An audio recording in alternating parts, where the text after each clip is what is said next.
میاں بیوی میں محبت اور قربت کے لیے یہ قرآنی وظیفہ بہت خاص ہے۔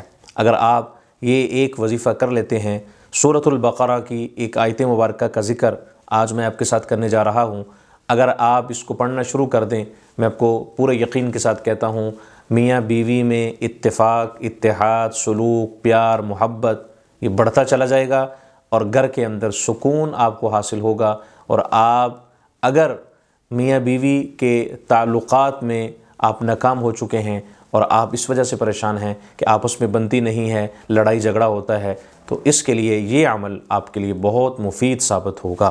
آئیے ہم دیکھتے ہیں اس عمل کو۔ سب سے پہلے کومنٹ میں ایک بار اللہ کا نام لکھیں، اللہ کی مدد ہمارے اس عمل میں شامل ہو جائے۔ مزید ویڈیوز کے لیے ہمارے چینل کو سبسکرائب کریں۔ شرکیہ حرکات، تعویذ گنڈوں سے اور غیر شرعی طریقوں سے اپنے آپ کو بچائیں، آئیں قرآن و حدیث کی روشنی سے اپنے مسائل کا حل پائیں۔ الحمدللہ وکفی وسلام علی عبادہ الذین اصطفی، اما بعد۔ نکاح اللہ تعالیٰ کی ایک عظیم نعمت اور سنت نبوی ہے جو انسان کی زندگی میں سکون، محبت اور برکت کو پیدا کرتی ہے۔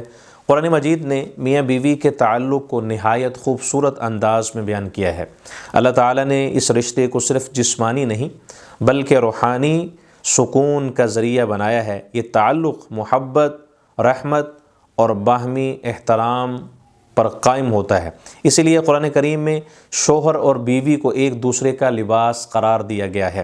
لباس انسان کو ڈھانپتا بھی ہے اور زینت بھی بناتا ہے، بالکل اسی طرح یہ رشتہ بھی اسی مثال کی طرح ہے۔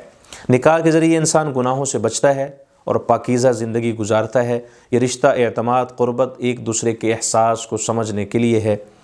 میاں بیوی کے درمیان محبت اللہ کی خاص رحمت ہوتی ہے۔ جب یہ محبت قرآن و سنت کے مطابق ہو تو زندگی جنت کا نمونہ بن جاتی ہے۔ اس آیت میں اللہ تعالیٰ نے ازدواجی تعلق کو کھیتی سے تشبیہ دی ہے۔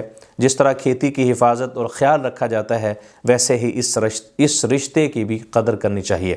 یہ آیت ہمیں حلال حدود میں رہتے ہوئے تعلقات قائم کرنے کی تعلیم دیتی ہے، ساتھ ہی یہ بھی سکھاتی ہے کہ انسان اپنے اعمال کا خیال رکھے۔ نکاح صرف خواہش پوری کرنے کا ذریعہ نہیں بلکہ ذمہ داری کا نام ہے۔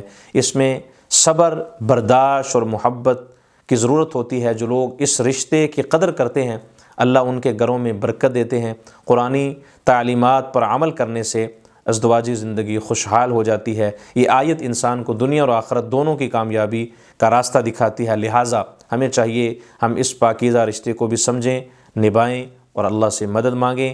یہ وظیفہ سورۃ البقرہ 223 نمبر یہ آیت مبارکہ ہے۔ نساؤکم حرث لکم فأتوا حرثکم ان شئتم۔ آپ جب بھی رات کو سونے لگیں، آپ بیوی اپنے شوہر کا تصور رکھ کر، شوہر اپنی بیوی کا تصور رکھ کر اس آیت مبارکہ کو آپ پڑھ کر اللہ سے دعا مانگیں۔ 2 رکعت صلاۃ الحاجت کی نیت سے پڑھ کر آپ رات کو سوئیں اور یہی وظیفہ کرتے چلے جائیں۔ انشاءاللہ میں آپ کو پورے یقین کے ساتھ کہتا ہوں، محبتیں آپس میں بڑھتی جائیں گی، نفرتیں ختم ہو جائیں گی، میاں بیوی کے تعلقات اور محبت اور قربت میں اضافہ ہوتا چلا جائے گا۔